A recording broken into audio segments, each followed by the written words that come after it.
Welcome to the Overland Kitchen. Okay, I'm over in Essex somewhere this weekend. My daughter is on her first beavers camp, so I've decided to plot up at a local campsite not far from where she is, and probably going to get a lot of ridicule for this, but I thought I'd have a go at making my first video. So yeah, if anybody who saw the post yesterday, there was a hint of what we're going to be cooking today. It's a Moroccan lamb, so some of the preparations I've done already. So what we're planning on doing now is just to prep up. Hopefully I'm going to try and film it best I can. Try and edit it down a bit later on and try and make something of it. So hopefully we'll have a video that we can all enjoy and maybe inspire some people to cook. So just to give you a quick lowdown on what we're doing, we've got a fridge full of food. So I just need to get all the stuff out of the fridge. So what I'm going to do is just quickly run through the ingredients that we're using today for this Moroccan inspired dish. Okay, so what I have here, I'll just quickly pan down so you can have a look. Okay, in these containers I have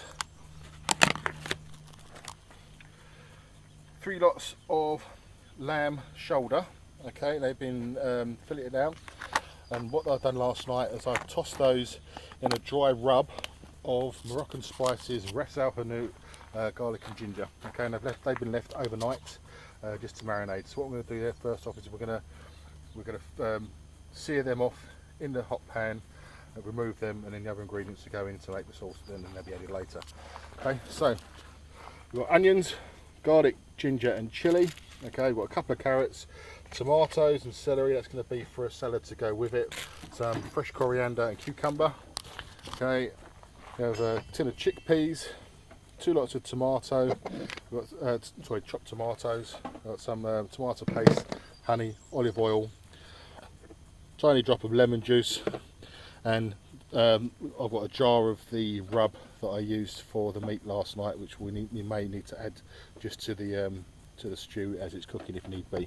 Okay, cheating, we've got these 2 simple boil in a bag, well they're not boiling bags, they're microwavable rices, but what you can actually do with these, they can be stir fried. So what I'm going to do to these is we've got 2 mushroom rices. So prior to serving the stew, what we're going to do is we're going to fry off some onions, make them nice and brown and crispy, then stir fry the rice with it. Okay, so we've got a nice rice dish to go with it. We're also going to have some bits of bread, hummus and some baba ganoush.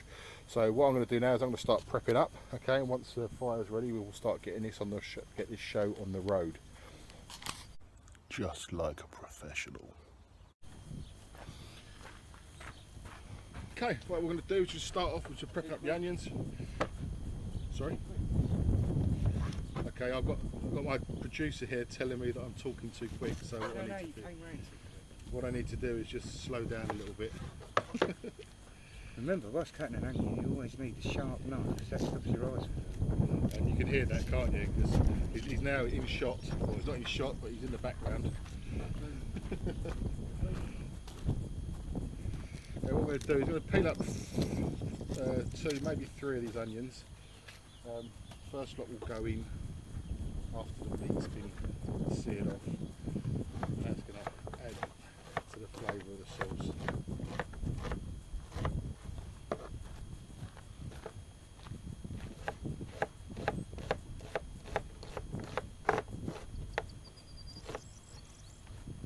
Typical, we've had nothing but hot weather for the last week around the southeast of England, and here we are this weekend. Looks like it's going to rain, which will be a little bit disappointing, but to be fair, it's not cold, so it's okay.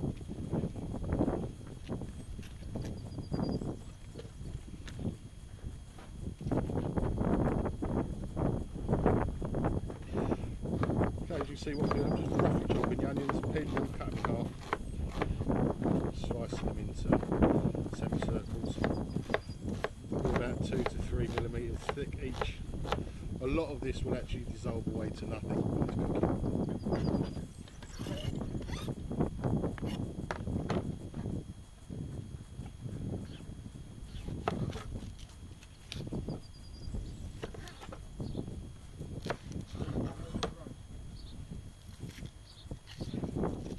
more comments. Oh right, yes please.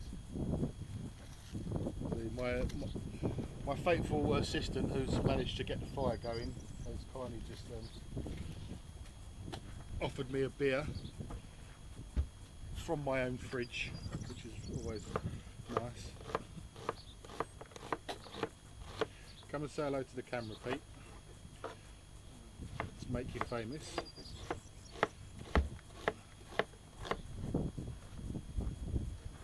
Thank you very much, actually.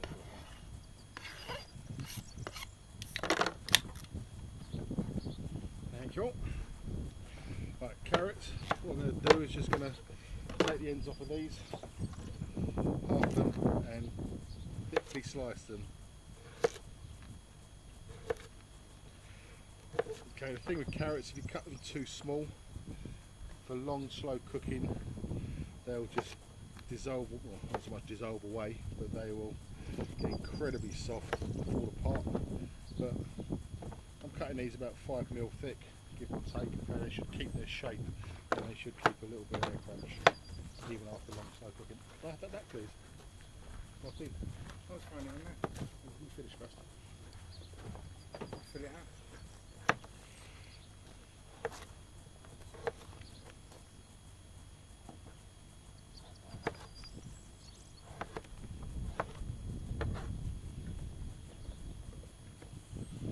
Okay, got ginger, probably a good thumb-sized piece of ginger, which I'm just going to very quickly skin. Don't want too much of skin there because it can be a bit woody. Very nice. Absolutely love the smell of ginger. It's a lovely flavour.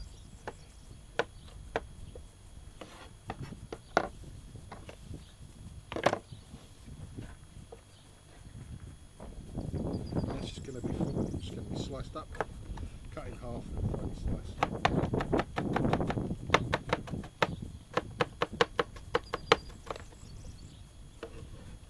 And keep that separate for the moment.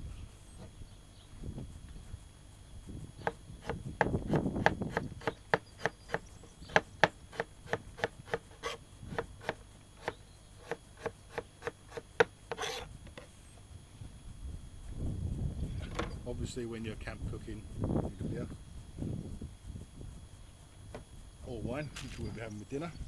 Okay, garlic. What we're doing, probably going to need about 4 or 5 cloves of garlic, so half a garlic, give or take, some nice big cloves. One more just for good luck. Never enough garlic in food. That's the Italian in me, can't help it.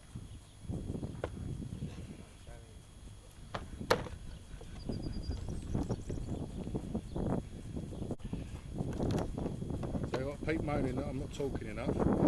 This is the first attempt at doing this, so you know, everyone's a critic.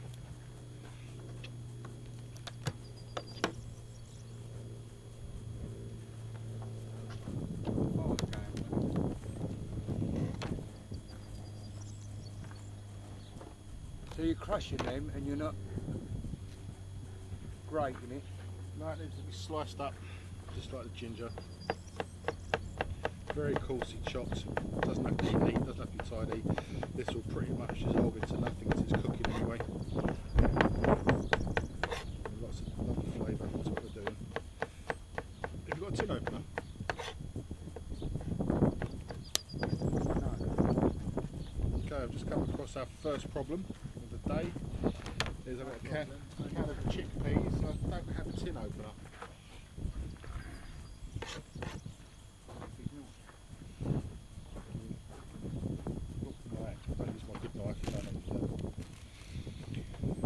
Okay, a couple of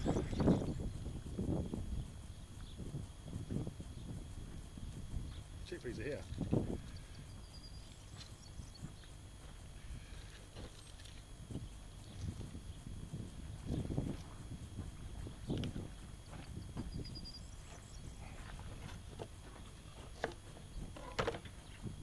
A couple of spring onions, These, to be fair, pretty much more for decoration and a little bit of flavour at the end.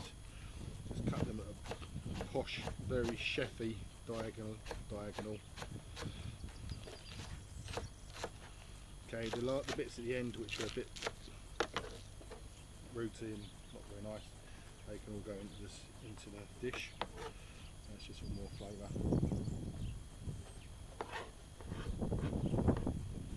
And finally add some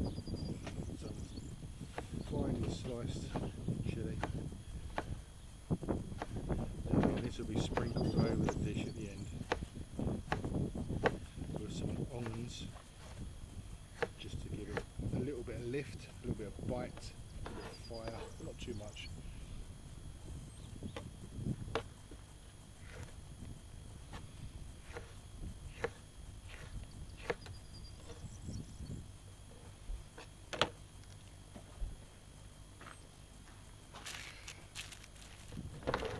Okay. Well, that's all the veg and that prepped up to go in with the lamb in a minute. What I'm going to do now is just very quickly throw together a salad that we can have later on with dinner, which has got these lovely tomatoes, all different colours, lovely and sweet. So what we're going to do is just going to pour these into a pot. As you can see, we're making the most of what we've got, i.e. this is going to be our salad bowl, which is Pete's saucepan.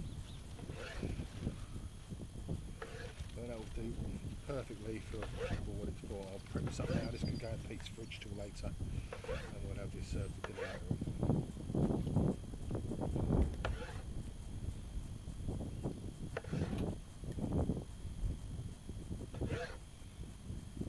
Beautiful. It look like grapes. Some of these, the colours are so vivid. Summer. I love the summer vegetables. All the freshness. It's excellent.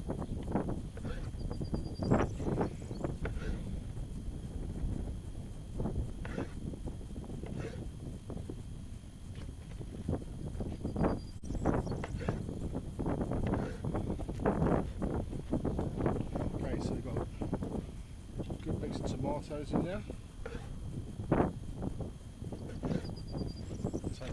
Another spring onion.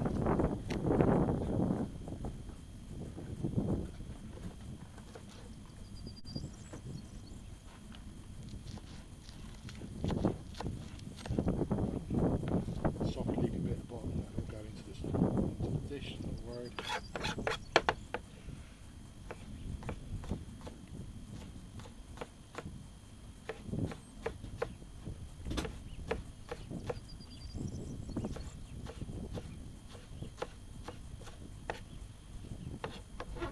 Straight there into the tomatoes. In fact, I think I've got another one in.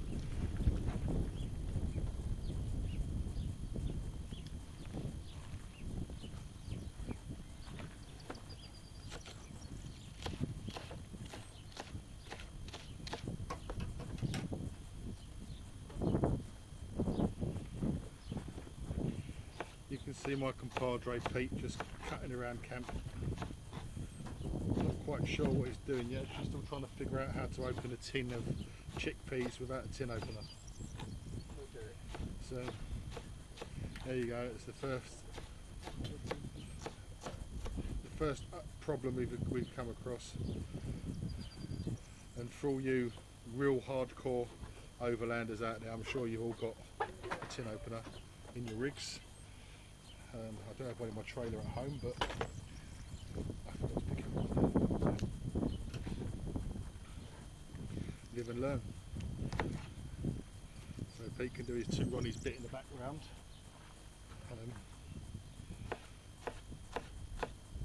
Hopefully I won't have to cut this short and take him to hospital, as he's trying to open the tin with a screwdriver and a mallet at the moment.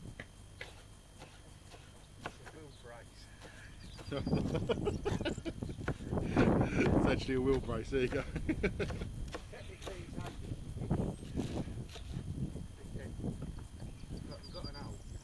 I don't want a hole, I need it open because I can't. We've got an hole.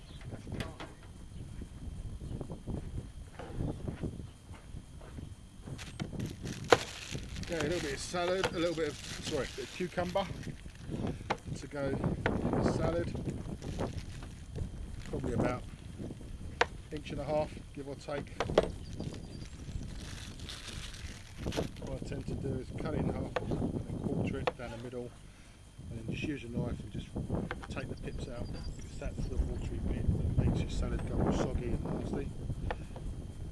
If you've ever had a sandwich with cheese and cucumber, it's that horrible bit in the middle that makes all your bread go soggy and your cheese go all wet and horrid. So I'll take that bit out and just slice these up and then put them into small really.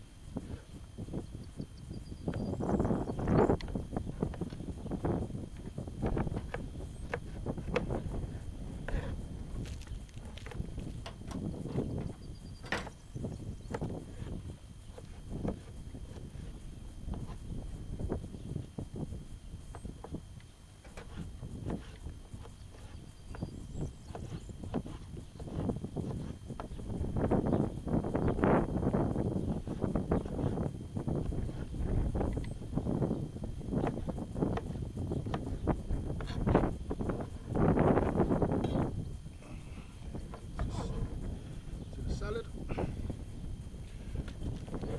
There you go, quick mix around. I'll dress that with a little bit of olive oil, some lemon juice, and it will just before we eat it, it's absolutely delicious. I got some fresh coriander, small handful, not too much. Scrunch it all up. Stalks included, doesn't matter, the stalks are where all the flavour is.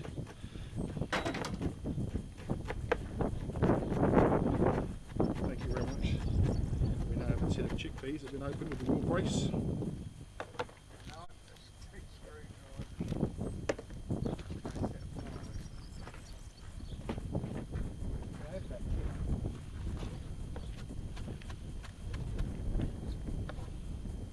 A handful of coriander into the bowl.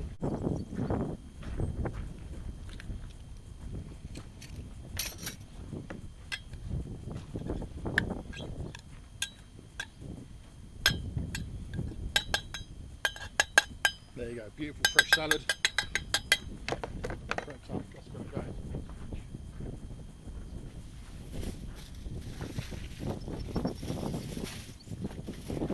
That's if it's got room with all the beer in there.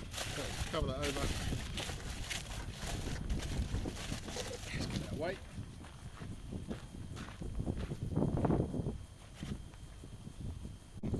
Obviously, I'm sure some of you people have cooked using a Dutch oven before.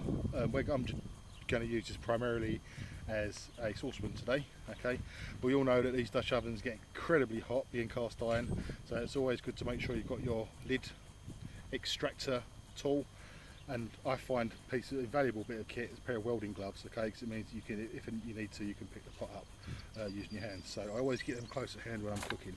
So what we're going to do now is we'll start putting together what we're doing. I've got the lamb ready to go, so I'm going to sear off the lamb, put it to one side, and then fry up all the veg. So I'm going to move the camera down so you can all see.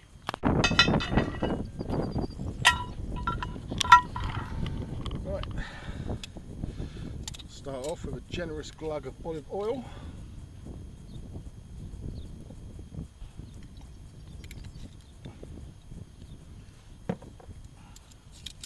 It won't take long for that to heat up with this.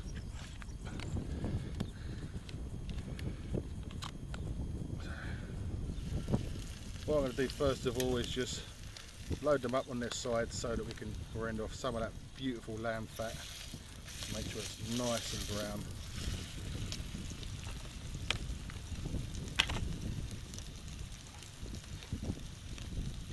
We've only got 6 pieces, I'm not going to overload the pan. So I've got room to turn them about.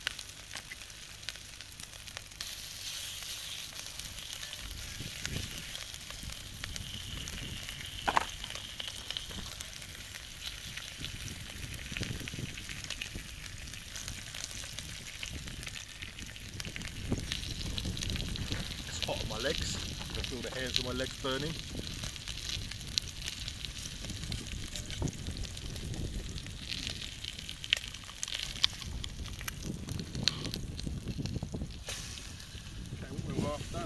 trying to get a nice brown crust on the lamb, just to seal it all off.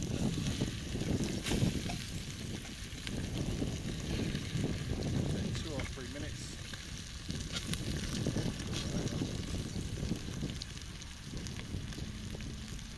Always time.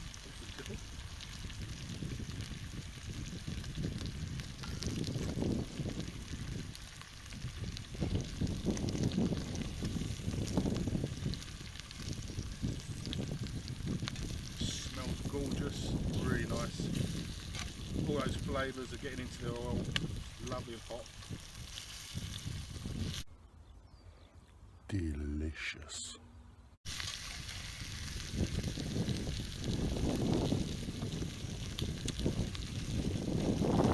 As you can tell, we're amateurs at this. Apparently it's all in the edit.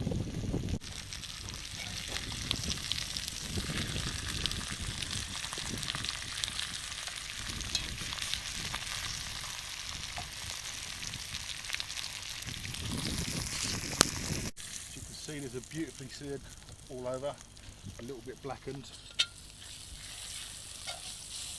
The smell coming from this pan is absolutely amazing. I'm just going to put them to one side for a minute while we cook another, while we just sear off the last couple. Okay. Right, meat's done. Okay, it's all seared off. What we're going to do now is we're going to start off adding the veg. So what we've got here, we've got the garlic and chilli. Just going to cut that spoon, please, Pete. That's a ladle. Right, so it's going to go straight into the pan. Okay, bearing in mind when you're cooking on a skillet like this, right, it's going to be hot, so you do need to keep the cook, you need to be quick and keep an eye on what you're doing. You don't want to burn it too much, you can help it. Okay. There's a lot of heat in there, it will retain heat, so you want to try not to burn the garlic. If you burn the garlic, then you'll know about it. It will taste, you'll have a horrible burnt taste. So I'm going to go in with the onions and a bit of spring onion.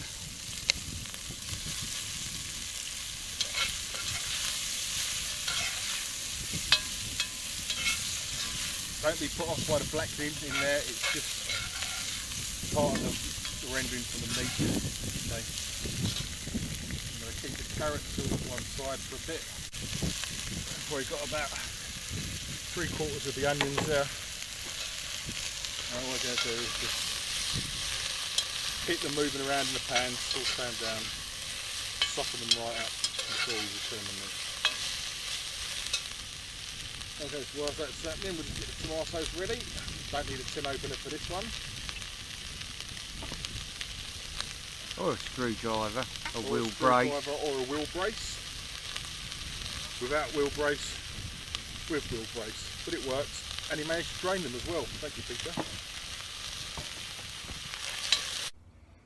Amazing. Okay, we'll just sweat these off for a few minutes, okay? Because it's going to be a long, slow cooked dish, these will pretty much probably evaporate. There won't be much left of these by the time it's finished. So, it's just about adding the flavour. So what we're going to do now is going to, on the bed of the onions and that, we're going to reintroduce the meat. Okay.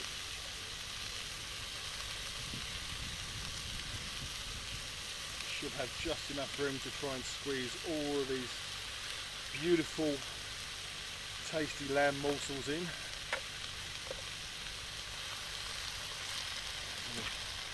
And a wasp. I do hope you brought an appetite with you, Pete, because there's a lot there for the two of us. Again. Tomatoes.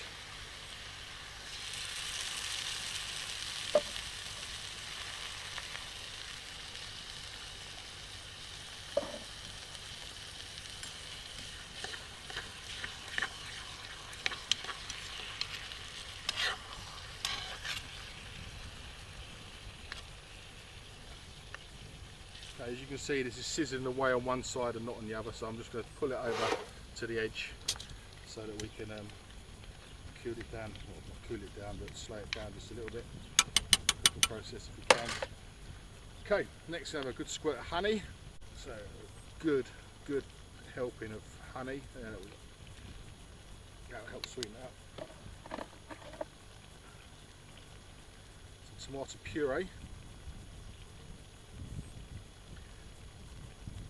You're looking at about a third of one of these, or maybe one of those small tins tomato puree.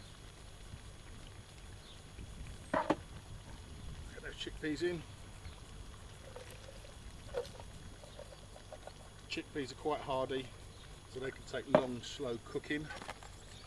I'm going to agitate it a bit and try and get everything moved around just a tad.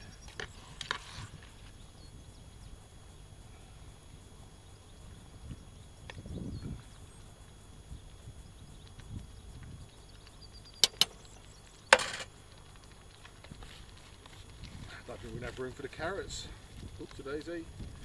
Okay, a couple of bay leaves. No carrots ain't a problem.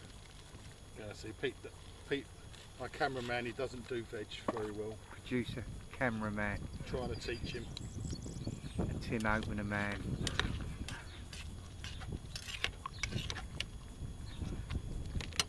Fat man eating it. What's a rapper? Okay.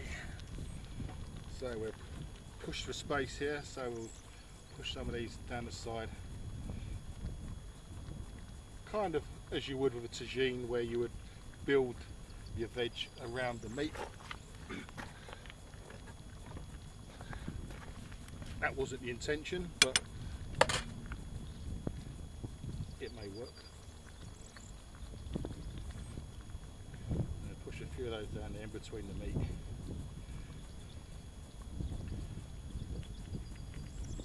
And finally, we need a little bit more fluid, so nothing wrong with a good glug of light beer in there. And I have a tiny sprinkling of the herbs and spices that we used last night to marinate the meat in, just a little bit, dust it over the top.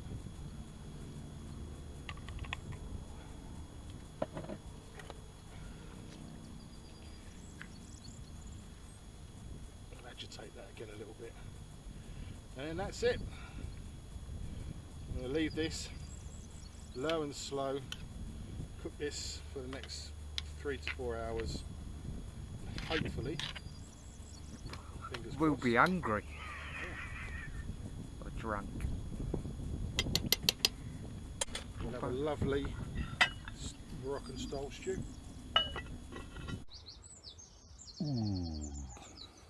Okay, so it's about 45 minutes to an hour since we put the food in. Pete's drinking beer and smoking fags, doing what he normally does. Say hello to the camera, Pete. Hi everyone.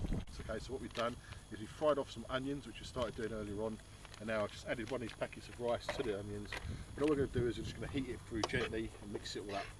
So it's going to take a little bit of time because the embers are now cool, but it's just enough to warm it all through. Okay. The lamb itself we've taken off of the heat now, because it's been bubbling away for quite a long time. So we're just going to leave it to cool off a little bit, and the thing is, in that pot it will probably stay hot for a good half an hour, 40 minutes if not more. So we want to let it cool down a little bit, let all those flavours sort of like, you know, it'll just meld together. Okay, and the sauce will thicken slightly as well. So by the time this rice is done and we've cooked some pita breads, we will be ready to serve. Okay, ladies and gentlemen, it's all finished now. 6:30 and we're ready to eat. Have a look, I hope you enjoy.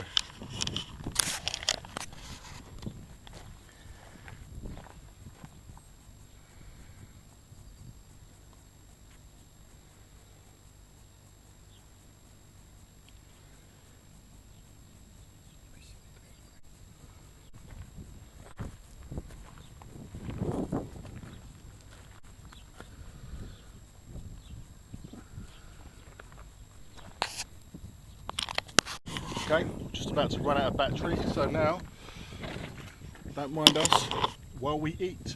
Bon appetit.